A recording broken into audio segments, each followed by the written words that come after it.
Mapait na ba yan, no? So guys, kain tayo ng biko. Mukhang napatas na siya. Ano po yan? White biko. Hindi siya tapol. Malagkit white rice. So yummy. Ang ingay ng kapitbahay guys, may video okay. Pwera si PR. So guys, masarap yan kasi medyo sunog-sunog. Kasi nagmamarites sa cellphone, hindi na malayan yung gata is nasunog pati yung biko. May dukot-dukot pa, o diba? Si Manang Brindahay. Sana hindi naman si PR. Ayan guys, yummy.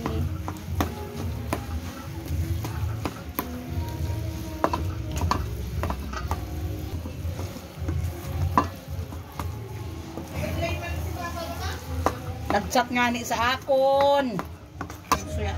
So guys, yummy. Let's eat. Yan, medyo tutong nga siya guys, pero masarap ito, medyo tutong. O, diba? Ayan.